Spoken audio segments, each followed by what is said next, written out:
All right, first of all, I'm so pleased to have this many people here. I wasn't sure after last night at our class dinner. The class president gave me a shout out, said, one of our own is going to be presenting Discovering Your Career Sweet Spot. And I was like, yes, I got a shout out. And it got one of the biggest laughs of the evening, as it turned out.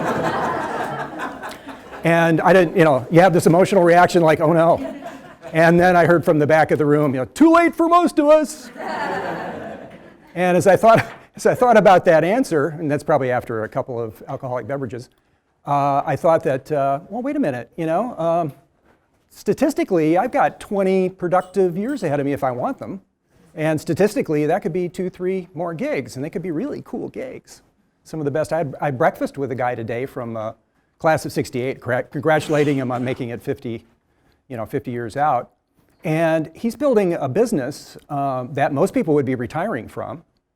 And he's so excited about what he's doing. And we made some connections, and it was great. It just kind of reinforced that whole notion that, hey, the arc is a long one. Most of us should plan for a long runway. God willing, we'll have one. So this is all about making sure that that runway and the arc has purpose, which is kind of elusive. Anybody have the experience that what you were doing a few years ago just doesn't have quite the zest or interest for you as it used to? There's something else kind of going on. You're thinking about things, get kind of the itch, get a little bit antsy. Yeah, I think we all do. As it turns out, there's a reason for that. And of course, stuff happens, right? Stuff happens in life where you have to make changes all the time. So recentering on what purpose is, where you do your best work, for most of us, is a huge thing. And I've been a coach for a while, and I've worked with a lot of clients in this whole, what's my purpose, and writing purpose statements and my vision for myself. It's kind of a tricky bit. So I found a tool that really helps people have a conversation with a partner that helps them get at it. And today we'll just do a demo of it. We don't have time to really have the full conversation, but I'm hoping that the demo is enough for you to continue doing that. So let me give you sort of a little bit on me and talk a little bit about this whole things change process. So after a admittedly not particularly remarkable career, I got my dream job in 2001. And at that point, I really flourished. Everything really fell into place. I'm an American Studies major, so that tells you something, that's what was my major. The advice we got then, the whole career services consisted of a senior seminar where I remember Tom Stritch, he had this very authoritative voice for radio. He said, you're not med students or attorneys or engineers. Therefore, you will have to put down your noses and burrow until you run into something interesting. And then repeat it throughout your life. And I thought, that's it? That's the only career advice we're going to get in our entire 4 years here. But he was right. He was really right. So when I got that job, I thought, this is it. I'm going to retire from this job. This is going to be great. And it was great for a few years. It was developing the top 400 people in a Fortune 500 company and all the high potentials, that whole leadership pipeline. And the company and its growth and profitability was going to be really dependent a lot on the top talent, moving into business leader roles and functional roles. And so it was global, spent a lot of time in Asia, a lot of time in Europe. I mean, doesn't that sound like a great job for somebody like me? It was for a few years, and then the job got big, it got very political as people kind of fought for talent across the businesses. And I started losing my zest for it. And so before I got fired, because I wasn't doing my best work anymore, and it was a big job, and I was working 80 hours a week, the whole values thing was out of balance. I had to ask myself the question, well, what would you do next? And I came up with very bad answers. And fortunately, I went to a career coach who said, well, what is it that you're doing that you're really kind of excited about, you'd like to do more of? Very simple question. But it focused me on coaching. So I went and got certified as a coach. And I did some coaching work when I was working with the top talent, of course, and arranged for coaching programs and hired executive coaches. Now I'm like, can I really do what these great executive coaches did? So the leadership career coach I worked with, and she was a great mentor, she, known for her brutal candor, said, well, Mark, maybe it's your prominent ears, and as we age, our ears get bigger, but people think you listen to them. And you have this relentless eye contact. And you ask really good questions, and if you don't irritate people too much and they're paying you, those will probably be really good tools for you to use, but you got to get out and practice. You got to practice it. So that's what I have been doing since I left corporate life. And I found, actually, I think, Holy Spirit put this thought in my heart that what I'm really meant to be doing is helping people get on with Encore careers that are really meaningful and impactful for them. So I am an Encore career coach and work out of Asheville, and started a business called Third Stage Ventures for people who are kind of in that next stage of life or want to be. So this tool today comes out of that, and my story kind of parallels what I think the tool itself represents. I'm really interested in the first question. So by show of hands, how many people have had 0 to 5? Okay. Yeah, it could be a same company, different job. Yeah, 0 to 5. Okay, a lot of people in that. 0 to 5, different job, same company. Okay, good. How about 6 to 10 in that bracket? Okay. And I'm sort of doing a quick comparison of ages or assumed ages and changes. Okay. How about 11 to 15? Okay. I would hope so. Yeah, good, good. All right. Anybody more than that? You talking lifetime, Mark, or what? Since you're out of college. Oh, okay.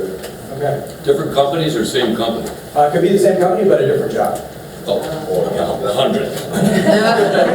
Yeah, I'm a classmate of yours and an American Studies major. Brother! And I'm a former IBMer just like you, so I've got 100 jobs, inside 38 years. All right.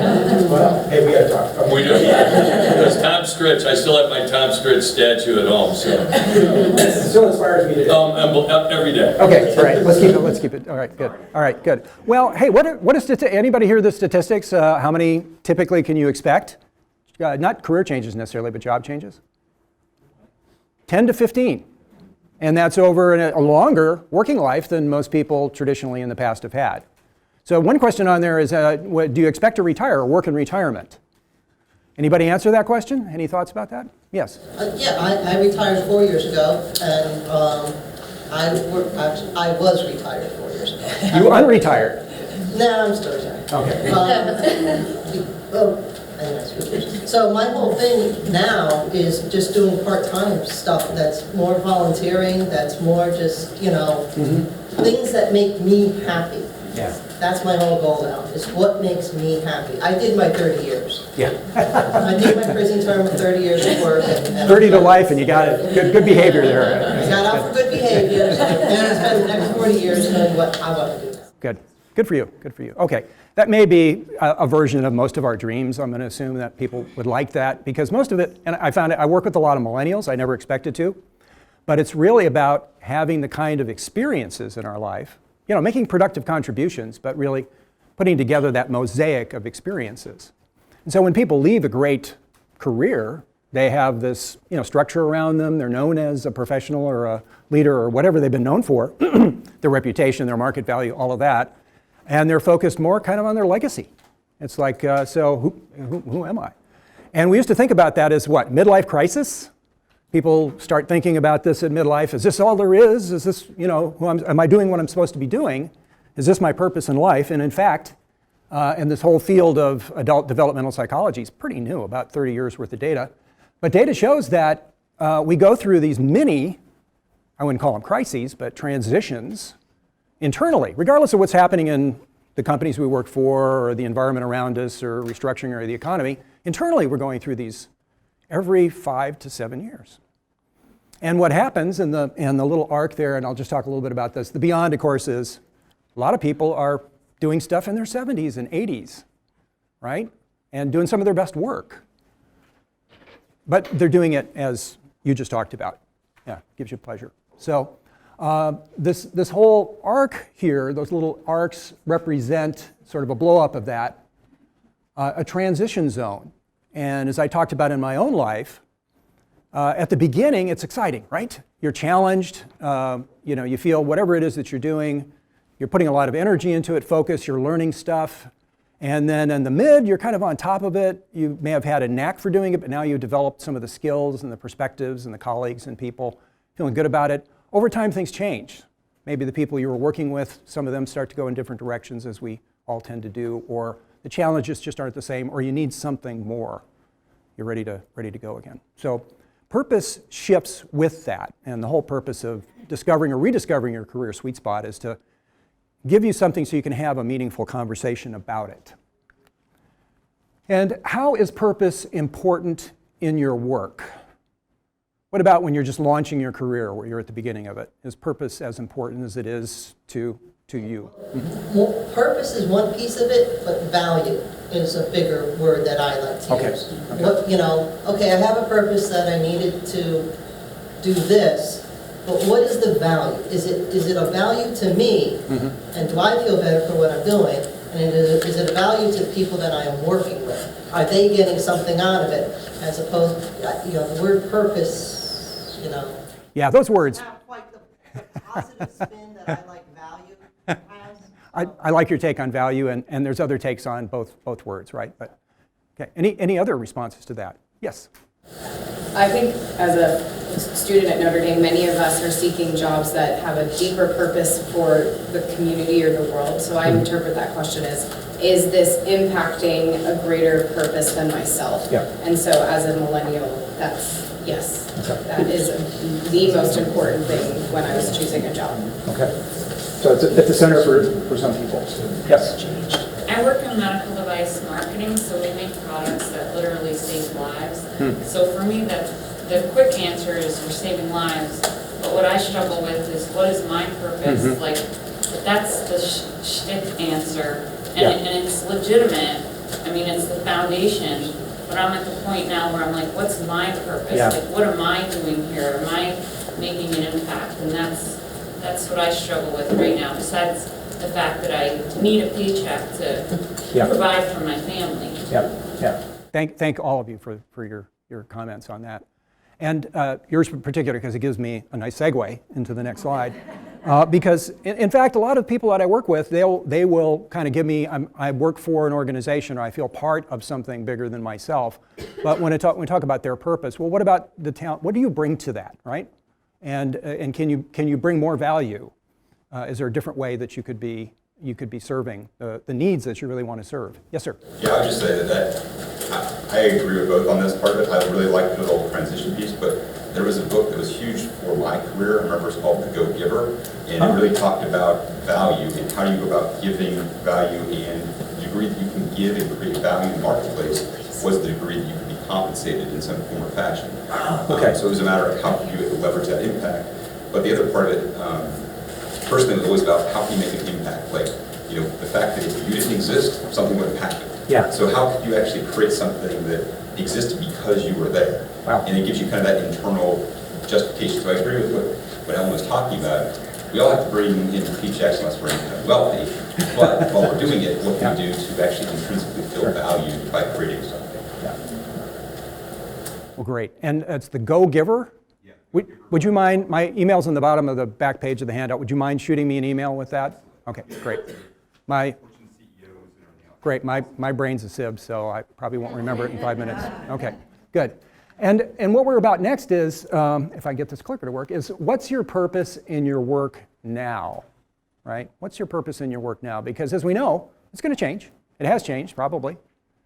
Purpose changes. But breaking purpose down into some, I'll call them kind of components, because I think the heart of purpose is where the intersection of the talents we really love to use, our values, and the needs of the world that we truly care about intersect. That space there, in that middle part, is kind of what the sweet spot is about, and it's kind of a way to go about defining your purpose now in your work. So, this is Notre Dame, what better than a sports metaphor, and it's not football. Okay, so any tennis players that can tell me what a sweet spot is in the racket? Yeah, that's it. That's it, yeah. I like that explanation. It's kinetic. Okay. Yeah, and people who know more than I do about this, and sorry for the letters got kind of thrown PowerPoint, Bill Gates, sorry, is that it's velocity, right? It's that kind of sweet spot in the middle where you get the best velocity, propel the ball, but you propel it where you want it to go, you got control, and there's little wasted energy on vibration, and it doesn't make your hand hurt, right? So it's really that. It's where the convergence is. So using that simple metaphor, and what I was talking about is talents, values, and needs also intersect there somewhere in the middle. But it isn't just the talents, and we all have a lot of talents, right? It isn't just the talents that maybe we think we can be world class in. It's the talents we really truly love to use that we're passionate about. Now, passion alone, and there's been a lot of stuff on social media about don't follow your passion, it's bad advice. Anybody see any of that stuff? Yeah. And anybody heard of the book Strength Finders? Okay, it's been given, I wish I had a royalty on that. There's a great story in the beginning of the book by Clifton, the guy who wrote the book, and it's the Rudy Rudiger story versus the Joe Montana story. And for those of you who don't know what I'm talking about talent as being something that's innate. Now, a strength is something you build on talent, but with knowledge and experience and practice and dedication and all of that perspective. But he said, look at what Joe Montana did. Obviously, he had talent, and he built on it, as opposed to Rudy Rudiger. They're both very passionate about what they did. But Rudy would be better off, and he is doing this now. He's a great storyteller, right? That's what he was really good at. So he created a story that he could tell and inspire other people with. But it's those passions that we have that are really based on talents that are God's gift. Those are the gifts to us that we really feel passionate to use. And my definition of values, by the way, is kind of embedded in the next two things. But values are the things, if you look at your really operating values, it's where you spend your time, your focus, your energy, and your money. As I heard somebody say, if you look at someone's calendar and you look at their credit card statements, you have a pretty good idea what they place their current values on. May not be what you aspire to, but that's really it's what we love, it's what we hold dear. I spend way too much money on travel and my family because I love both of those things and I love doing them both together. And all of you have a story like that too. So what we're really about today is helping you kind of triangulate a little bit on what are the talents you really truly love to use. Okay, you really feel they're gifts.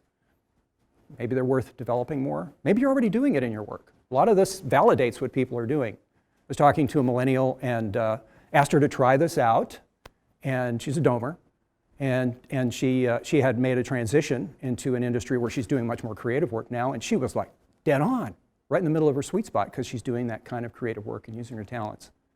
And she had been an attorney. She had been a very successful litigator. And I said, what if you had done this back when you were a litigator? She said, I felt off, and I knew I needed to recenter on my sweet spot, and I'm glad I did. So you may find that that's absolutely true for you today. Moving around to the other side here, there's so many needs in the world. It's a target-rich environment. When I come to campus and you see what people are doing out in the world around the big issues, the medical folks, I think it was this morning or this afternoon, they're calling for help for Haiti, right? All of these things. And they all speak to us in a little way, in some way, where we feel the humanity. But what are the things that are truly speaking to you now that are calling you?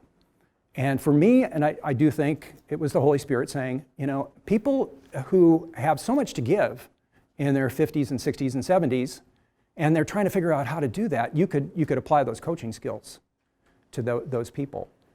And now I think I could just feel, 6-7 years into that I'm getting called in a little bit different direction.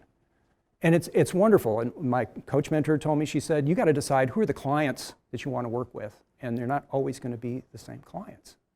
Because those needs that call to you at some point aren't always going to be the same needs.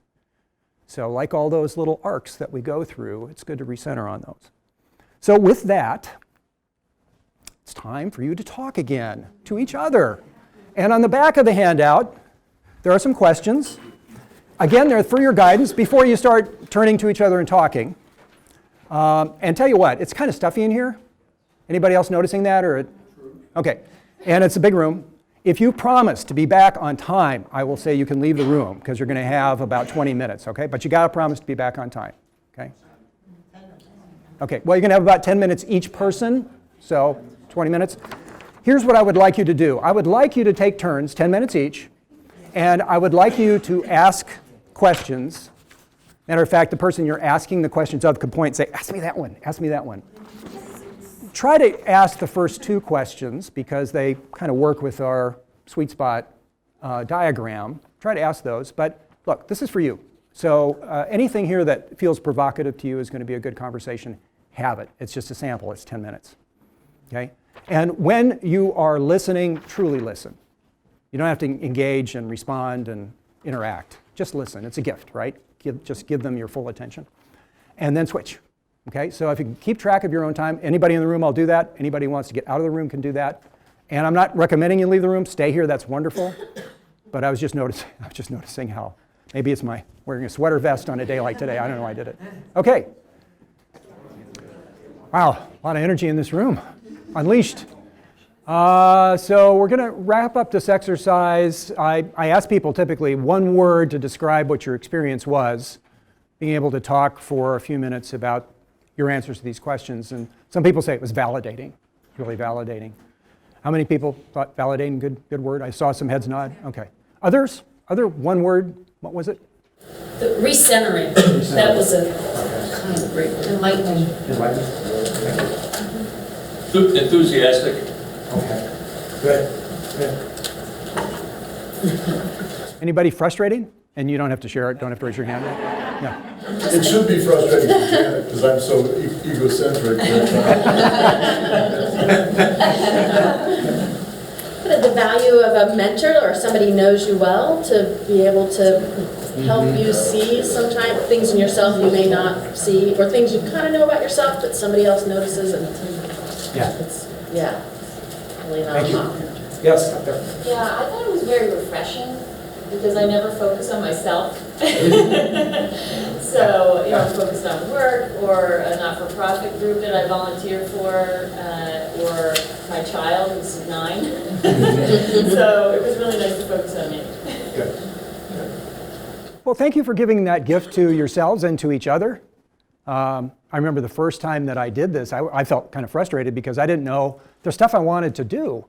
And I didn't know where it could fit into my life. I felt there was a bit of a calling, and this was back in the 90s, so some years ago for me. And what I was encouraged to do by the person I was talking with was, it was kind of one of those questions, well, how could you be doing a little bit more? You know, how can you kind of maybe do something you're doing now, but do it in a different way, where you could be doing it with a different talent? Could you bring something different? So sometimes it's just like, well, take that first step. There might be something that you could take a first step. And that's what I want to talk about next for a few minutes. Because this is just a kind of an exercise, and it sounds like it was a pretty good one from what I was hearing and the one words that I just heard. But there's an overall process. When you're in the middle of making a career transition, there's kind of a map to follow, and it varies from person to person. But here are some of the basics, and it's a process I use in coaching. The first part is kind of in discovery. It's kind of what we were just doing. That was a piece of it. You know, you kind of have to map your direction. You got to have some beacons, some direction to head in as you're going forward in life and in your career. So understanding a little bit more about your values, your purpose, your sweet spot's good.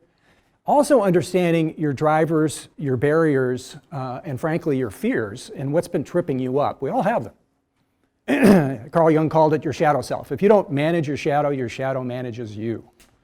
So sometimes it's important to do that kind of shadow work, and there are coaches and obviously Jungian therapists that are good doing that, because you want to get out of your own way. And if you've noticed, if you begin to map your direction and spend a little more time on yourself, and that's been a part of your problem, then you got to address it.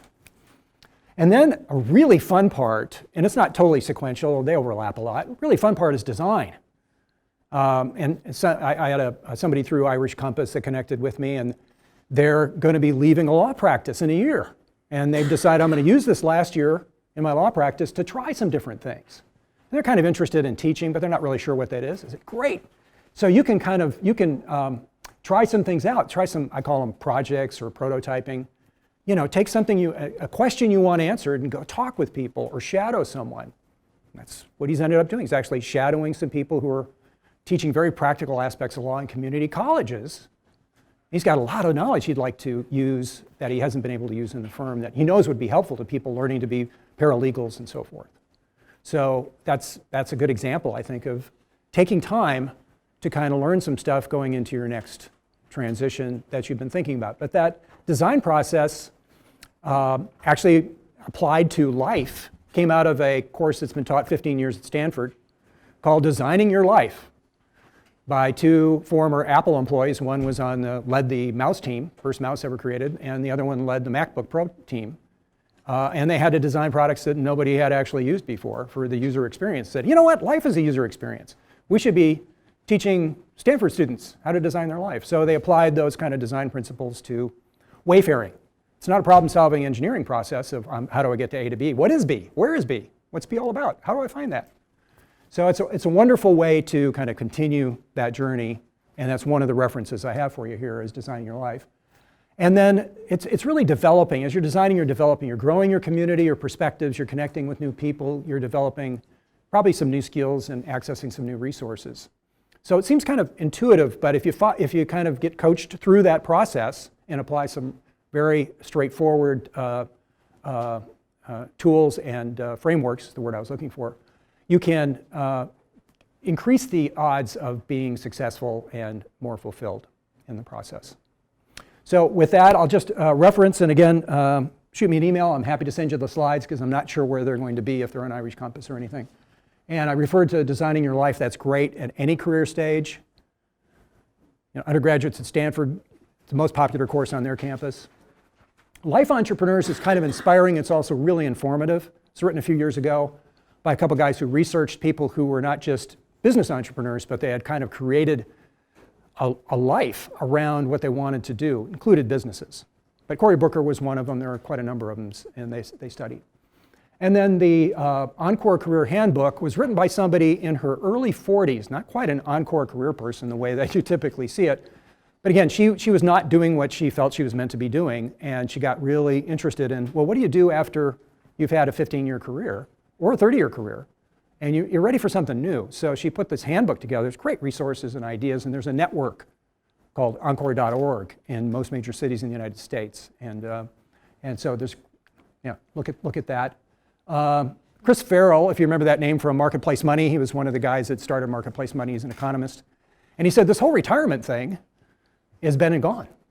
Not because people want to and they can't, but because people can't and they don't particularly want to. And so this whole idea of unretirement, that's why I asked you, are you unretired? It makes you think again about, well, what if I want to keep doing something productive and making some contribution and feeling really connected and that I make a significant difference. And I'm working on a program, researching it, putting together now, and next year we'll be launching it. It's called Encore program. So if you're interested in that or just want to give me thoughts about it, I'd love to hear from you. It's our group in Asheville, and we're working with a lot of not-for-profits and institutions and corporations, again, to try to help people kind of redirect and repurpose their skills and talents and missions. I am also supposed to, and I'm happy to do it, delighted to do it, pitch Irish Compass, just in case you haven't been exposed to that enough on campus this weekend. And there I are. There are 8 people doing career coaching, and it's, as you may have heard from Sharon Kane, who's been in some workshops here as well. It's brilliant because Tom Darrow, one of our alum in Atlanta, has a talent organization, and he's using that resources to really be able to give the university some great career coaching and other resources. So they've really partnered up with a best-in-class talent. And so there's 8 of us from different stages of our careers and who can coach. And best of all, that first coaching session is on the house. So that can make a difference. I've talked to a lot of people once, and that's made a difference. They may re-up, I don't know. I have one more promise I made, and it is 11:30, so that's a second promise that I will make to you. No, I'm sorry, that was great. Thank you. And I'm happy to stick around for a few minutes if anybody wants to chat more. And you're welcome.